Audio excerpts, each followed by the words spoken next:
है class 10th का physics है।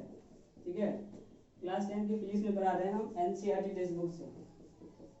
एनसीईआरटी टेक्स्ट बुक सब लोग खोल लीजिए अपना अपना 10th का, और उसमें पढ़ रहे हैं हम लोग सर्किट डायग्राम। हाँ, सर्किट डायग्राम पढ़ रहे हैं। ठीक है, सर्किट डायग्राम में क्या है कि जैसे भी जो भी सर्किट डायग्राम है उसमें क्या क्या टर्म आते हैं उनको हम यहाँ पे लिस्टेड करेंगे, उनके सिंबल्स लिखेंगे, उनको देखना है, समझना है, याद रखना है। कुछ चीजें हम जो एनसीईआरटी में नहीं भी दे रखा है फिर भी तुम लोग से पूछेंगे, जवाब दीजिएगा। ठीक है, नहीं मतलब ड्यूरेशन में ही। जैसे पहला है कि एन इलेक्ट्रिक सेल, मतलब सेल यानी बैटरी। बैटरी का हमको किससे सिंबल करते हैं, इसका याद है? अगर मैं बोलूं इलेक्ट्रिक सेल है यानी बैटरी, उसको लिखते हैं कैसे हैं? ऐसे लिखते हैं, याद आ रहा है? बताए थे हम। इसमें दो टर्मिनल होता है, बोर्ड पे देखिए, बोर्ड पे देखिएगा तो ये दो टर्मिनल है बैटरी का, एक है पॉजिटिव और एक है नेगेटिव। एनसीईआरटी से पढ़ाने का मेरा उद्देश्य इसलिए रहा कि मेरा बायोलॉजी और मेरा फिजिक्स केमिस्ट्री अच्छा जा रहा है, मेरा फिजिक्स उतना रंग नहीं ला रहा है जितना उनको रंग लाना चाहिए, इसलिए मैंने एनसीईआरटी शुरू किया है फिजिक्स में भी। क्योंकि मैंने आईसीएसई फॉलो किया, तुम लोग ले रहा सिलेबस बहुत ज़्यादा जा रहा है वास्ट। मैं सोचा कि अगर इतना ज़्यादा टॉप जा रहा है तो उसको ऐसा करो एनसीईआरटी पढ़ाओ, क्या जरूरी है कि हमको एकदम साइंटिस्ट बनाना है, क्या जरूरी है? पहले बेस तो बड़ी हो जाए, तो पहले समझ में तो आ जाए चीज़ें क्या चल रही है। तो एनसीईआरटी में चीज़ें हैं बहुत मध्यम मध्यम बता रखा है, अब वो तुम्हारे काम का आ जाएगा।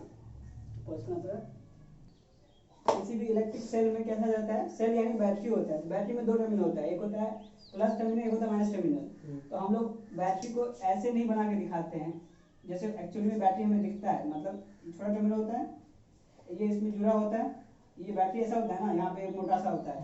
अगर मैं इसको मिटा दूँ तो हम ऐसा ना दिखा के बैटरी को हम दिखाते हैं इस तरीके से। क्यों?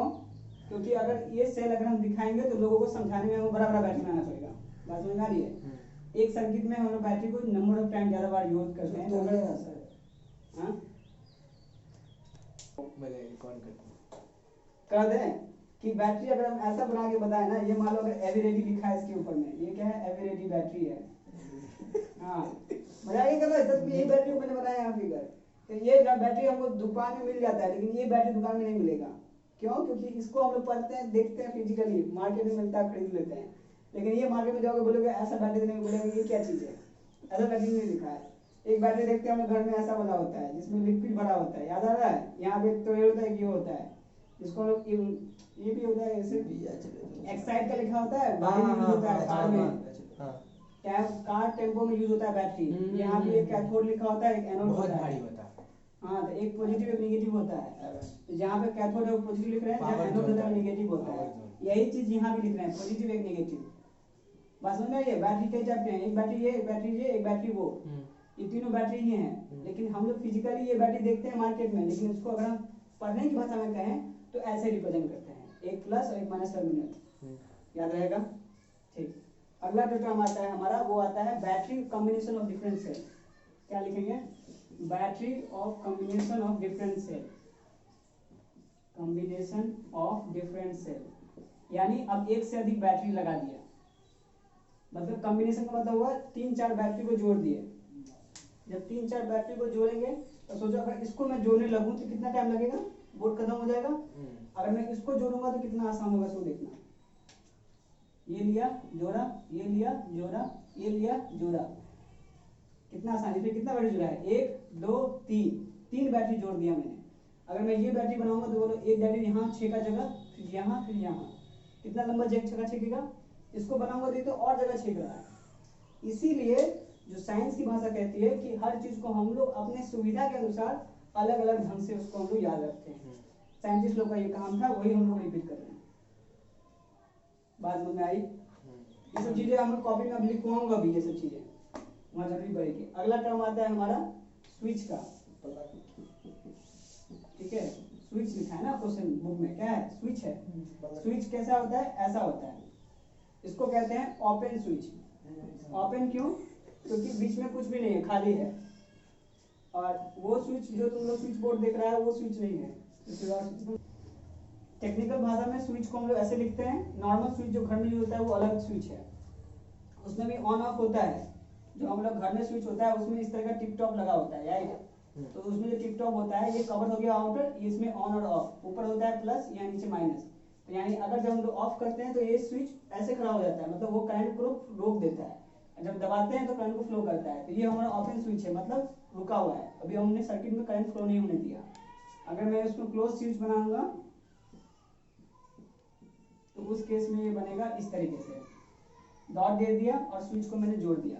डॉट का मतलब है कि मैंने स्विच में क्लोज कर दिया, ये ओपन का मतलब फ्लो हो रहा है करंट, और क्लोज है मतलब स्विच में करंट फ्लो नहीं हो रहा है। बोर्ड पे ध्यान दीजिए, कॉपी बुक में देखिएगा तो बुक में तो लिखा हुआ सब कुछ है, बता रहे तो यही बोर्ड पे बता रहे हैं, समझा भी रहे हैं।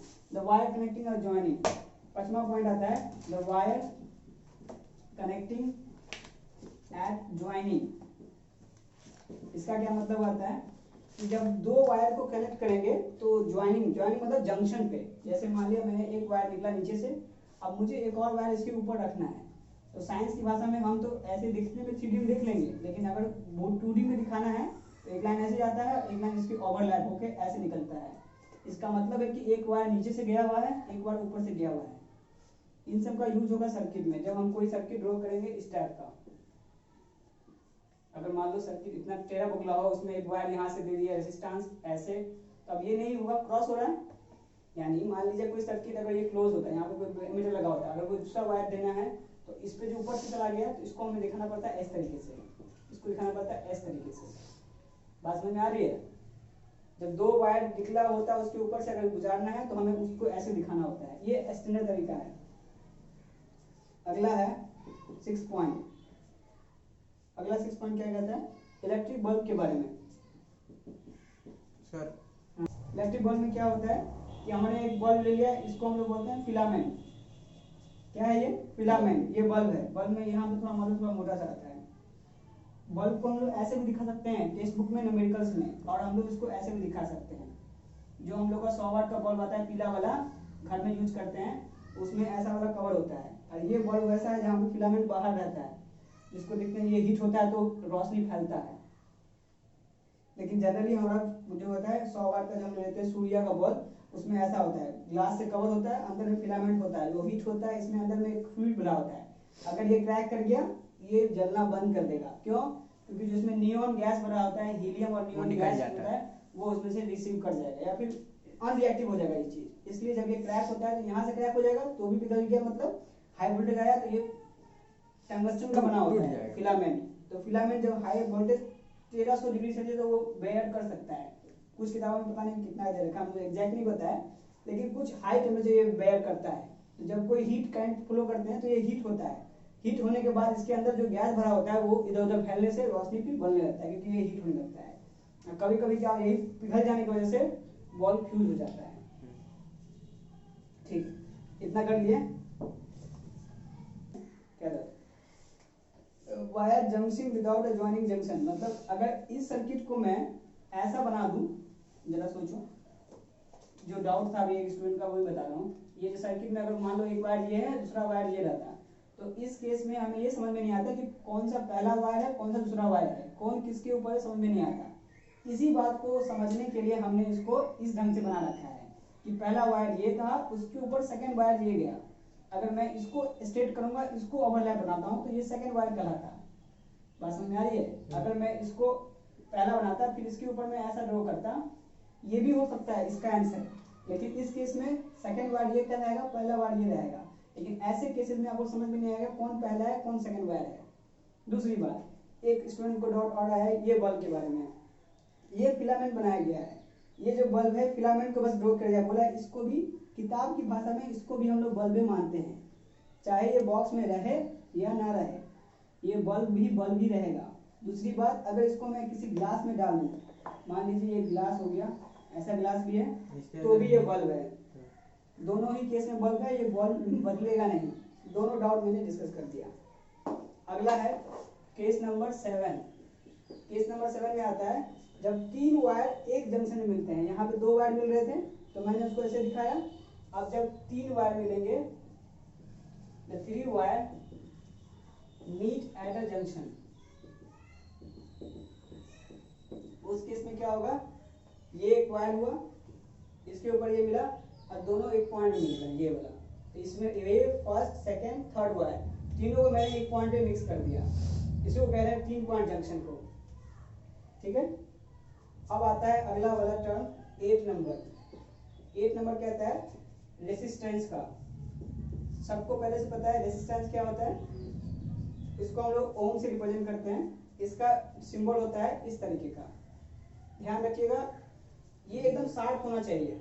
मैंने जो ड्रॉ किया है ऐसे ऐसे ऐसे ऐसे ऐसे ऐसे, ठीक है, मतलब ये रास्ते को रोक रहा है ना। जब भी रास्ते में कोई चीज पत्थर आ जाता है तो क्या होता है, हमारा गाड़ी उचक जाता है। ये मान लीजिए रास्ते का पत्थर ही है, क्योंकि जब भी करंट फ्लो होता है तो ये रास्ते का पत्थर आके रोक देता है, करंट को रोकने देता है फ्लो करने से। उसी तरीके से अगर रेसिस्टेंस बना रहे हैं तो उस पर रास्ते का पत्थर बनाइए।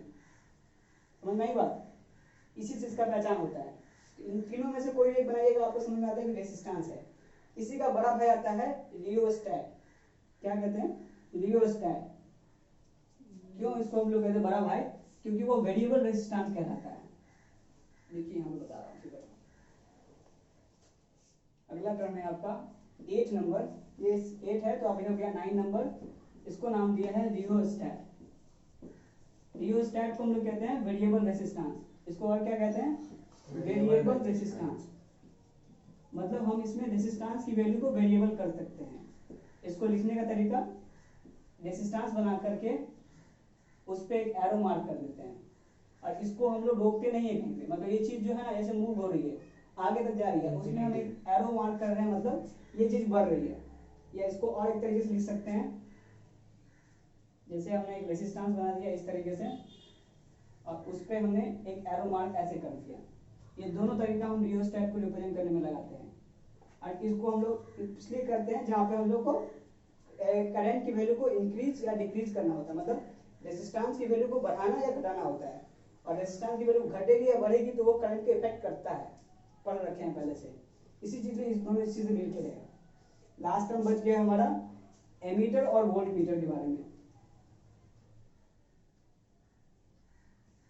एमीटर क्या मेजर करता है? करंट को। और वोल्ट मीटर क्या मेजर करता है? वोल्टेज को। क्यों? क्योंकि एमीटर में हम लोग मेजर करते हैं एम्पियर में वैल्यू। जो एमीटर है वो मेजर करता है करंट को, क्योंकि इसकी यूनिट क्या होती है एमीटर की? एम्पियर। तो इसको ए से लिखते हैं, ध्यान रखिएगा। ए लिखने का रीजन यही है कि एमीटर करंट को मेजर करता है और करंट का ऐसा यूनिट होता है एम्पियर, इसलिए उसको हम लोग ए से लिखते हैं। ये सब सही बात बता रहा हूँ मैं, कुछ ऐसा नहीं लग रहा है कि समझ में नहीं आ रहा हो। एमीटर क्यों यूज किया? करंट मेजर करने के लिए, और यूज करते हैं सर्किट में। एक तरफ इसमें होता है प्लस चार्ज, एक तरफ होता है माइनस चार्ज। जहाँ भी मैं कोई चीज मेजरिंग इंस्ट्रूमेंट लिखाता हूँ वहाँ पे मैं लिखता हूँ प्लस माइनस। जब मैंने बैटरी लिखा था वहाँ पे मैंने बताया था एक जगह प्लस एक जगह माइनस, क्योंकि बैटरी मेजर करता है वोल्ट मीटर को। बैटरी में कितना प्रेशर होता है? मान लो 2 वोल्ट का बैटरी है तो ये वोल्टेज बता रहा है। एम्पियर कितना है? 2 एम्पियर करंट मेजर कर रहा है, तो ये वैल्यू बता रहा है। इसलिए जहां भी हम कोई चीज इंस्ट्रूमेंट सेटअप कर रहे हैं, एमीटर एक मशीन आता है, वो सेटअप करने में हमें 2 वायर निकला होता है इससे। एक होता है प्लस का वायर, एक होता है माइनस वायर। प्लस का वायर नेगेटिव वायर मानेंगे और प्लस माइनस का वायर को ब्लैक वायर मानते हैं। जब आप एक्सपेरिमेंट कीजिएगा वहां पे वो मिलेगा एक्सपेरिमेंट में, एक नेगेटिव वायर में एक रेड वायर मिलेगा और एक ब्लैक वायर मिलेगा। अगला बढ़ते हैं वोल्ट मीटर के लिए। वोल्ट मीटर क्या मेजर करता है? पोटेंशियल को मेजर करता है, मतलब वोल्टेज को मेजर करता है। तो मैं लिखता हूं वोल्टेज। वोल्टेज है, अब इसको मैंने लिख दिया क्या मेजर करता है? Potential difference. अब क्योंकि वोल्टेज है मेजर करता है पोटेंशियल डिफरेंस को, तो इसको हम लोग लिखते हैं V से। ये सब सही है, तो V है, एक तरफ क्या होगा फिर प्लस एक माइनस, क्योंकि ये भी मेजर वैल्यू देगा हमें। मान लो 2 वोल्ट देता है तो 2 वोल्ट बोलेंगे प्लस का है या माइनस का है। ठीक, प्लस माइनस ये सारे इतना नोट कर लीजिए, ये जो मैंने बाकी जो टर्म बताया।